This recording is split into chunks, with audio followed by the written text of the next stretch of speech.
नमस्कार, स्वागत है आपका प्राइम टीवी में और मैं हूं आपके साथ स्वप्निल यादव। वक्त हो चला है लखनऊ से बड़ी खबर का।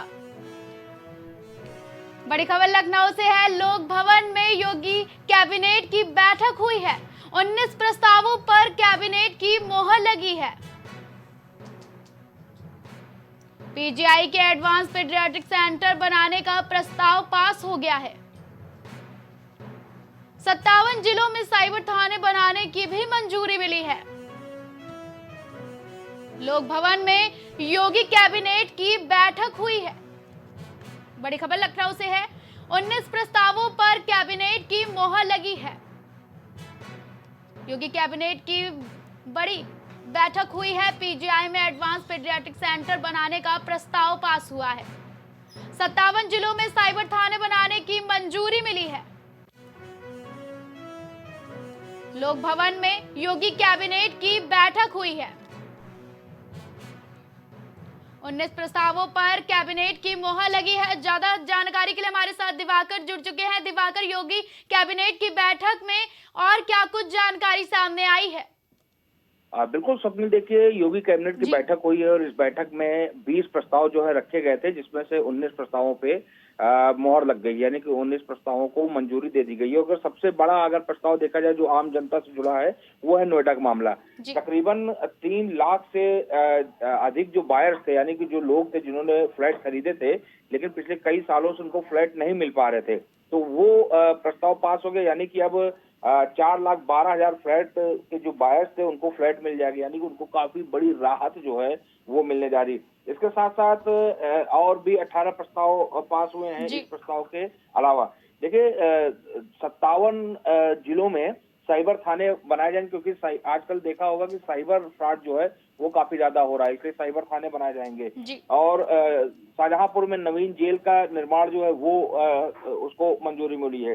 मुख्यमंत्री घोषणा के क्रम में जो संजय गांधी स्नातकोत्तर यानी कि जो पीजीआई है, पीजीआई में एडवांस पीडियाट्रिक केंद्र जो है वो बनाया जाएगा, स्थापित किया जाएगा, जिससे कि जो बीमार लोग हैं उनको कहीं न कहीं राहत मिल सके। जो प्रशासकीय विभागों में वाहन क्रय हेतु जो निर्धारित कृषि विभाग में भी अगर देखा जाए तो कृषि विभाग में भी मूल वृद्धि करने की योजना, यानी कि किसानों को भी कहीं न कहीं राहत देने की कोशिश है। सबसे बड़ी का जो प्रस्ताव पास हुआ है वो काफी बड़ा प्रस्ताव माना जा रहा है, क्योंकि औद्योगिक निवेश एवं रोजगार प्रोत्साहन नीति 2022 के अंतर्गत जो चीजें आती थी, चाहे वो प्रदेश में मेगा श्रेणी के औद्योगिक उपक्रमों को लगाने का हो या अन्य चीजें हो, उनको लेके भी प्रस्ताव पास हुआ। तो कुल मिलाकर अगर देखा जाए तो 19 ये जो प्रस्ताव पास हुए हैं वो काफी ज्यादा अहम है और कहीं न कहीं जनता को राहत देने वाले तो है ही, साथ ही प्रदेश के विकास में भी अहम भूमिका निभाने वाले हैं। जी ज्यादा जानकारी के लिए बहुत बहुत धन्यवाद।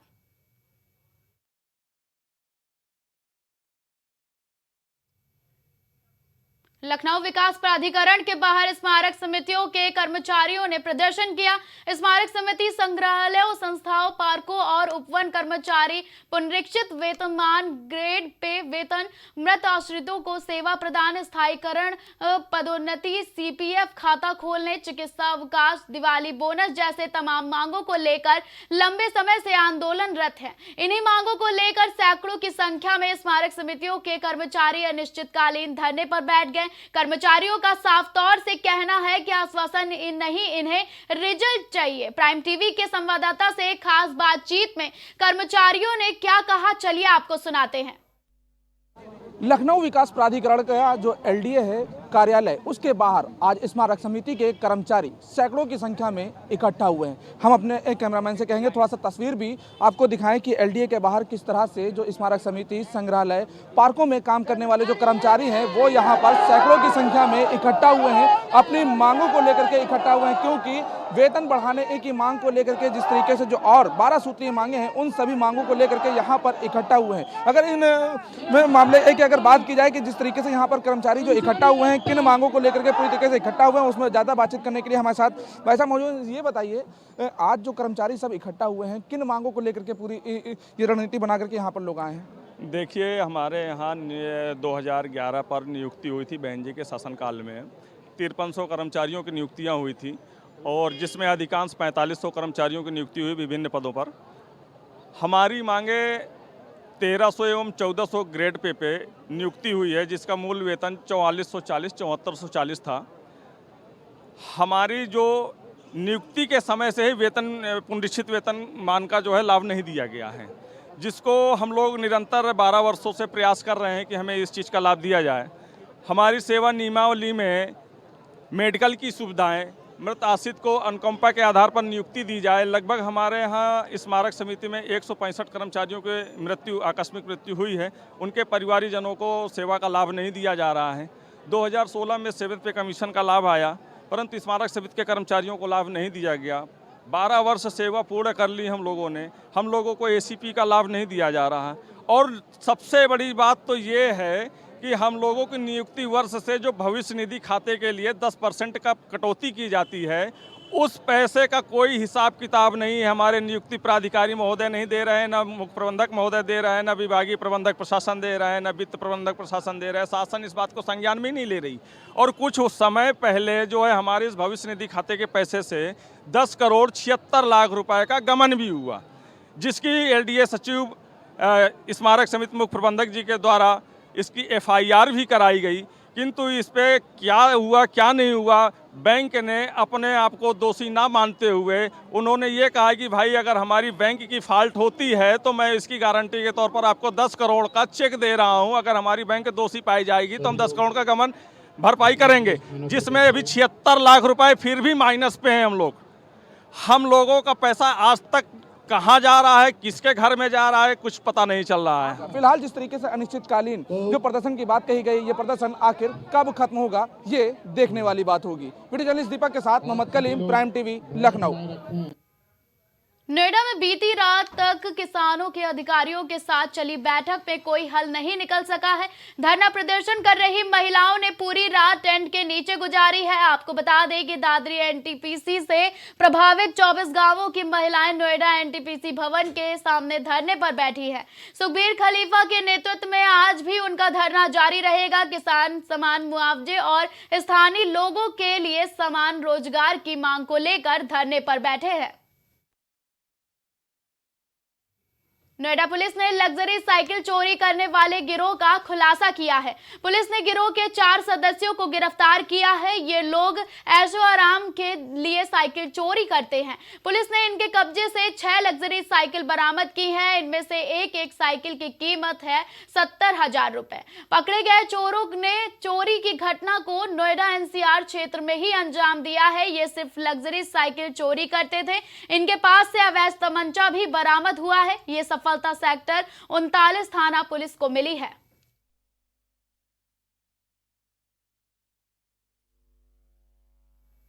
बाराबंकी के कुर्सी थाना क्षेत्र कस्बा टिकैतगंज में हथियारों से लैस बदमाशों ने व्यापारी को बंधक बनाकर करोड़ों की डकैती को अंजाम दिया है। बदमाश 5-6 बोरों में भर भर कर सोना, चांदी, कैश और बाकी सामान लूट ले गए हैं। हथियार बंद 5 बदमाश बर्तन लेने के बहाने दुकान में घुसे और उसके बाद पूरे परिवार को बंधक बना लिया। करीब 3 घंटे तक बदमाशों ने पूरे घर को छाना और सारा सामान बटोर कर फरार हो गए। बाद में पड़ोसियों ने घर जाकर सभी को आजाद कराया। बर्तन व्यापारी शिव कुमार निगम सोने चांदी को गिरवी रखकर ब्याज पर पैसे देते थे। जानकारी मिलते ही पुलिस महकमे में हड़कंप मच गया है। आला अधिकारी मौके पर जांच पड़ताल में जुटे हुए हैं। पूरा मामला ये है कि वो 5 लोग आए थे और मतलब यहाँ तो एक ही आया था। हम उस तरफ बैठे थे, हम बंद करने जा रहे थे तो उसने कहा एक हमको भगोना दे दीजिए। 5 लोगों के लिए हमने कहा अभी समय नहीं मिल पाएगी, अब आप कल आइए। तो एक पीछे और खड़ा था तो उसने कहा हमको 5 थाली भी ले लेना। तो हमने कहा आप कल ही आइए। तो उन्होंने कहा कि हमारा सामुदायिक स्वास्थ्य केंद्र में हमारा ट्रांसफर हुआ है यहाँ मुक्तेर में। तो हमने कहा ये तो सरैया लगता है, सरैया में कहने वो है सरैया में, लेकिन लगता तो मुक्तेर ही है। कहना भी हमको बनाना खाना बस। हम वहाँ लेने गए, बस ये समझ लो हम यहाँ से पैसे वो हमारे साथ पलट दिए तुरंत। बस वहाँ फिर हमको बंधक बना दिया था।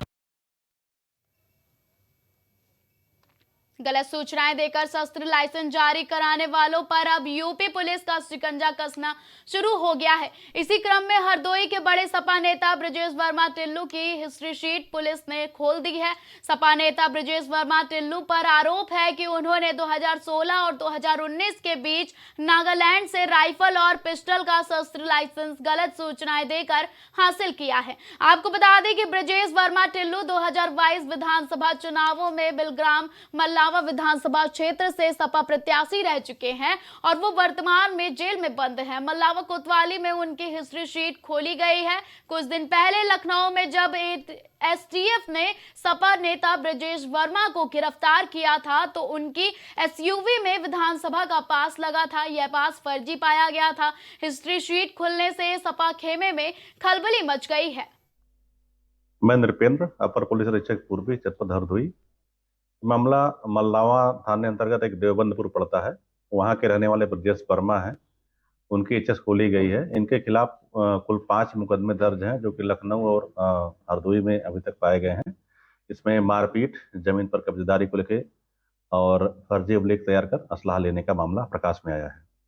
किस पार्टी से ये ताल्लुक रखते हैं? ये समाजवादी पार्टी से ताल्लुक रखते हैं। बाराबंकी के रामनगर कोतवाली के रानी बाजार में अंबिका स्कूल के पास एक ट्रक ने कार को टक्कर मार दी। कार पलटते हुए सड़क किनारे बीच तालाब में जा गिरी। हादसे में मां बेटे की दर्दनाक मौत हो गई है, जबकि कई लोग गंभीर रूप से घायल हो गए हैं। मौके पर पहुंची पुलिस ने घायलों को अस्पताल भेजा है। कानपुर के सार थाना क्षेत्र के पहेवा गांव में बीती देर रात कार सवार दबंगों का कहर देखने को मिला है। लगभग 1.5 दर्जन कार सवार दबंगों ने ग्रामीणों से मारपीट और तोड़फोड़ भी की है। मारपीट में 2 युवक गंभीर रूप से घायल हो गए हैं। घटना को अंजाम देने के बाद कार सवार दबंग फायरिंग करते हुए फरार हो गए। अंबेडकर कार्यक्रम के समापन के दौरान दबंगों ने घटना को अंजाम दिया। ग्रामीणों ने पुलिस को घटना की सूचना दी है और इसके बाद सूचना पर पहुंची पुलिस ने घायलों को अस्पताल पहुंचाया। मौके पर भारी पुलिस बल मौजूद है। पुलिस मामले की जांच कर दबंगों की तलाश में जुटी है।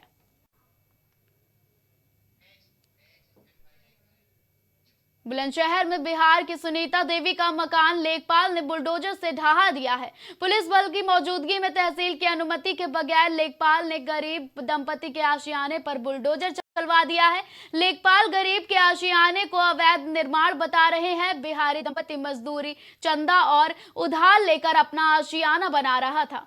सुनीता देवी ने लेखपाल पर 1 लाख रुपए की घूस मांगने का आरोप लगाया है। ग्राम समाज की भूमि बताकर उस पर लेखपाल ने बुलडोजर चलाया है। एडीएम की जांच में जमीन की पट्टे की निकली है। मामले में डीएम के आदेश पर आरोपी लेखपाल को निलंबित कर दिया गया है। इस घटना से सयाना तहसील के नरसेना गांव में रोष है। बाराबंकी की रामनगर तहसील और सूरतगंज में सरकारी रेट से ज्यादा दामों पर यूरिया की बिक्री की जा रही है।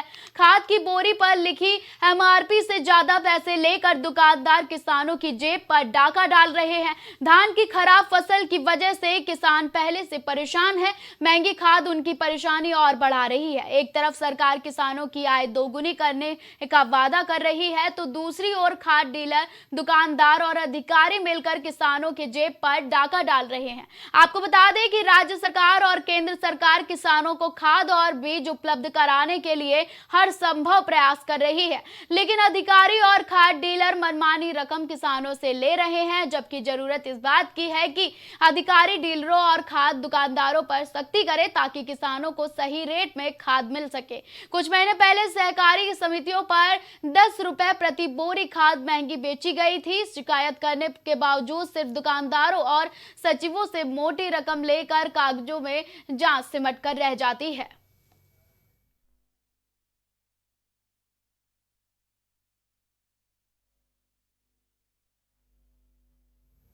हमीरपुर में भ्रष्टाचार की पराकाष्ठा अधिकारी लगातार लागते नजर आ रहे हैं। यहां मॉडल सामुदायिक शौचालय के निर्माण में जमकर धांधली देखने को मिल रही है। आपको बता दें कि जिले के मोदहर विकासखंड क्षेत्र का लंबे अरसे से भ्रष्टाचार बेशुमार रहा है और इसी के चलते यहां बनाए गए मॉडल शौचालय भी भ्रष्टाचार की भेंट चढ़ते नजर आ रहे हैं। भारी भरकम धनराशि से इचौली गांव में बनाया गया सामुदायिक शौचालय महज 2 वर्षों में ही धाराशाही होने की वजह के कगार पर है, जिससे राहगीरों और स्थानीय लोगों को खासी मशक्कत करनी पड़ रही है। स्थानीय लोगों ने बताया कि मॉडल शौचालय पूरी तरीके से टूट चुका है, जिससे कभी भी आमजन को बड़ा खतरा भी झेलना पड़ सकता है। तो मान लो फट गया है, वो यात्री आते हैं, डर लगता है यात्रियों को, कई बिल्डिंगें कभी भी गिर सकती है और दोबारा उसको रिपेयर किया जाए। आप लोग या यहाँ से निकलने वाले लोग इसका प्रयोग करते हैं शौचालय का? सभी लोग प्रयोग करते, पूरा यात्री आता है, यहाँ चौराहा है ये, हाँ, मेन जगह में है ये। बांदा निकलने वाले लोग, बांदा वाले स्टेशन से सवारियाँ उतरती हैं, वो भी जाती हैं। तो लोग डरते नहीं हैं अंदर जाने के लिए? इस तरीके से पूरी फटी हुई है, जर्जर है बिल्डिंग। डरते तो है ही। अब ये पूरे मोहल्ले के लोग जाते हैं सब, सबका यहाँ वो है। व्यवस्थाएं ठीक हैं अंदर? अंदर लाइटिंग वगैरह तो ठीक है, पानी की व्यवस्था गड़बड़ रहती है। पानी में टंकी में पानी भरते हैं, टंकी कहीं से लीकेज है, वो बह जाती है रात भर में। समस्या है दादाजी इसमें? समस्या यह है कि पूरा धंस गया है ये। आज जो ये बना था जो है, तो राख आख पड़ी थी, नींव खोदी नहीं गई। अब ऐसे लेंटर डाल दिया गया है जो है, अब वो दबाव पड़ रहा है तो वो धंसेगा, कोई अंदर जाके मर जाएगा जो है, कोई जो लेटरिन जाएगा। बिल्कुल बिल्कुल, बस ये है जो है। आप लोग डरते होंगे अंदर जाने के लिए? लोग कहे न डरेंगे, जल्दी से पेशाब करने बगैर लेटरिन कोई जाता नहीं है। बिल्कुल बिल्कुल। अब वो समस्या क्या, फट गया, सही हो जाए और क्या, उसको रिपेयरिंग करा दिया जाए। पुरा की मट्टी है, धंस गई। जाते हैं आप लोग कभी शौचालय?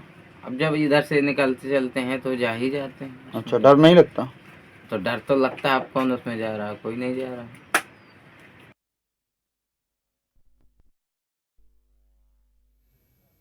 औरैया जिले ने स्वास्थ्य सेवाओं के क्षेत्र में नाम रोशन किया है। औरैया को स्वास्थ्य सेवाओं के क्षेत्र में देश के अंदर सर्वश्रेष्ठ स्थान आने पर टाटा मेमोरियल ने डीएम नेहा प्रकाश को पुरस्कृत किया है। आपको बता दें कि मुख्यमंत्री योगी आदित्यनाथ, स्वास्थ्य मंत्री ब्रजेश पाठक के कुशल नेतृत्व में जनपद औरैया में बेहतर रूप से स्वास्थ्य सेवाएं संचालित हो रही है। गोंडा डीएम ने सोमवार रात रैन बसेरों का निरीक्षण किया। डीएम नेहा शर्मा ने आधी रात रैन बसेरे में आए लोगों से जानकारी ली। रैन बसेरे में ठहरे लोगों से व्यवस्थाओं की जानकारी ली। डीएम नेहा शर्मा ने रैन बसेरों में व्यवस्थाओं को बढ़ाने का भी निर्देश दिए हैं। पूरे जनपद में, गोंडा जनपद में कुल 9 रैन बसेरे बनाए गए हैं, अलग अलग जगहों पे कस्बों में बने हैं। अभी हम लोगों ने नगर पालिका क्षेत्र अंतर्गत ये जो रैन बसेरा बना हुआ है इसमें विजिट की और काफ़ी लोगों से इंटरेक्ट भी किया और सुविधाओं से ये संतुष्ट हैं या नहीं ये ज्ञात किया।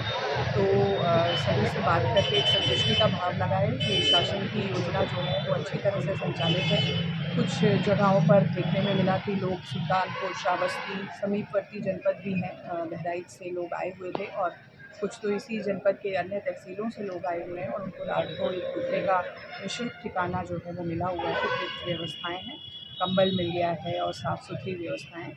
थोड़ा मुझे लगा मॉस्किटोज़ का देख करके, तो उसके लिए मैंने डायरेक्शंस दिए हैं कि यहाँ पर हिट वगैरह का छिड़काव भी किया जाए। बहुत पर्याप्त व्यवस्था बनी। मैनपुरी में ऑपरेशन जागृति के तहत ग्रामीणों को जागरूक किया गया है। मेवर के विकास खंड के रायपुर गंगरवाला में ऑपरेशन जागृति के तहत महिलाओं, बालिकाओं और ग्रामीणों की सुरक्षा पर जागरूक किया गया है।